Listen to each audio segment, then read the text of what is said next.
We got another trade in the NBA. The Wizards are the most active team in the NBA as they tear that shit down. How about this trade? Chris Paul's been traded to the Golden State Warriors in exchange for Jordan Poole, a 2030 Warriors first-round pick that's protected, and then a 2027 second-round pick along with Ryan Rollins. So the Jordan Poole era is all over in Golden State, and CP3 is a new home with the Warriors. What's your initial reaction to this trade? Initial reaction, I first thought of Jordan Poole, and all I could think about was how he got punched in the face. He was then paid a lot of money for probably a Band-Aid getting punched in the face, and then getting shipped away just, days or however many days after Mike Dunleavy just talked about how they plan on keeping Jordan Poole for 4 years. And you told me, never trust the GM. Never trust their wording or what they say. There's no GM in the league. They always couch any type of statement with like, we have no intentions. I mean, he's under contract for 4 years. So, yeah, we're happy to have him here over the next 4 years. We've got no plans on doing anything. Well, plans change. We know this. Yes. I don't think there's any way to spin this than this Jordan Poole saga has been just an epic failure for the Warriors. Yes. When they signed him to the extension, the hope was like he was going to be part of the next generation of the Golden State Warriors. Long-term deal. Yeah, you've got an aging roster, and eventually he's going to take over with whoever else they have. Hey, James Wiseman be a part of it. Moses Moody, Jonathan Kuminga. Wiseman's gone. Kuminga sounds like they could be moving him. Who knows about Moses Moody? And now Jordan Poole, who they invested in, has been shipped off for a 38-year-old point guard and Chris Paul. I like Chris Paul. Now, the Jordan Poole thing must have been really bad. And it's clear he didn't seem to vibe with Steve Kerr a lot. And I'm not acting like Jordan Poole is completely innocent. His play is chaotic at times. Yes. But what you mentioned at the top, this guy got punched in the face. That whole thing lingered over the team the entire year. Yes. Jordan Poole had an awful playoff experience against Sacramento and the Lakers where he really wasn't playing at times. Non-factor. His confidence looked so low during that run, but we also saw him this year average 25 points a game as a starter. We've seen his ability to get buckets, and they're moving on from him just to get off of his contract that kicks in.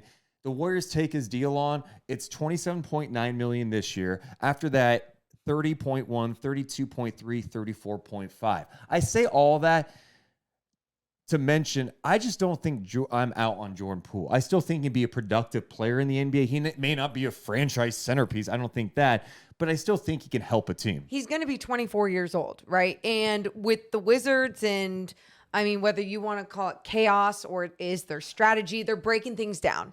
And they're gutting their house right now. They are gutting their house, but they just added a long-term deal after adding an expiring deal in Tyus Jones yesterday. So now you got Tyus Jones, you got Jordan Poole, long-term deal, turning 24 years old, was averaging 20 points this season. Even through all the chaos and everything, he played the entire season, all 82 games. So, yeah, I'm with you. I'm not super down on Jordan Poole, but I think something we need to talk about, what elevated his game is playing around some of the best players in the league, right? And he probably was maturing a little bit more and more being around those type of players. Who's going to be that veteran leader in Washington? And maybe that's something that we see change as we get closer and closer to the season, depending on what the Wizards actually do. Sure. Also, is there just a sense of relief for him in a way that he gets a fresh start? Yes. He's going to a team and a franchise that, is rebuilding,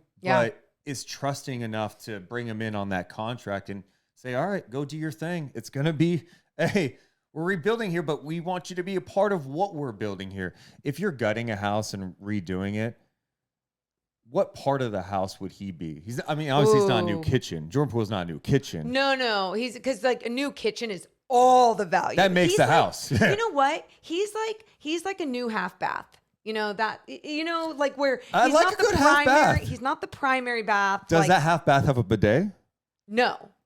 But you can put one on the toilet seat, one of those like manual ones that you put it. Yeah. So that's Jordan Poole. Like he definitely adds to a team, but he shouldn't be your franchise player going forward. And that's why the Wizards, depending on what they do, these future picks that they have from the Warriors are post Steph Curry. You know, it's a while longer until you're going to see anything from that. But at the same time, Jordan Poole, the Warriors dumping his long-term salary, his long-term deal. And that's the thing. Like, the Warriors are saving a lot of money on this, right? Because Chris Paul's deal is expiring after this year. Yep.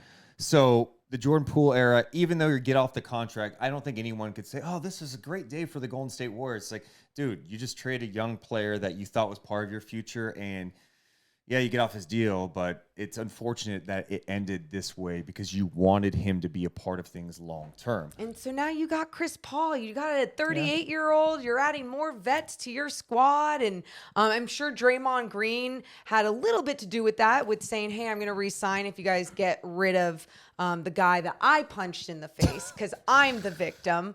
He hurt my hand. His face hurt my hand. And with Chris Paul, my biggest question is, what's his role? You and I talked about this right before coming on. We're like, it has to be coming off the bench, right? And then, you know, at times playing with Steph Curry, which totally makes sense. His playmaking ability, high IQ player, the benefits of not the wear and tear on his body with less minutes.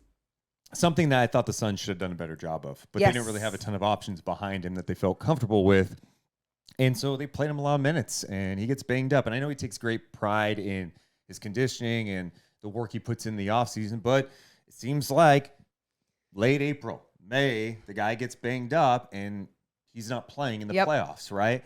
We've seen it a lot throughout his career. It's one of the unfortunate things about his career. Yeah, of course he can help the Warriors. I mean, yeah, take some pressure off Steph every once in a while. Have a legit guy that understands how to run a team, can hit the mid-range. I mean, I don't think he's going to be like playing off ball and cutting and moving like Steph Curry does. No, but he'll find Steph Curry. Yes. And so, yeah, I could see why they would take him on, but that's still not their biggest weakness. They have other things they have to address. The offseason is just getting started. So, yeah, it's going to be interesting to see Chris Paul, in a Warriors uniform. Just kind of strange. So weird. And to see, like, how he adjusts to a new role of, you're probably coming off the bench, and, yeah, you're going to play with Steph at times, but this is going to be different for him. So that's going to be adjustment for him. And then just for the Warriors, like, it's already an older team anyway. Yeah. And you just got older by adding Chris Paul. So I like Chris Paul. He's been one of my favorites for a long time. I hate how he always has to deal with injuries and stuff. But this move to me is just an opportunity for the Warriors to get some experience, but mainly to get off that Jordan Poole contract. Yep. That's what they did. Well, should be interesting. Hey, if you like this video, make sure to hit the thumbs up button and also subscribe to the channel because we're dropping NBA content all the time.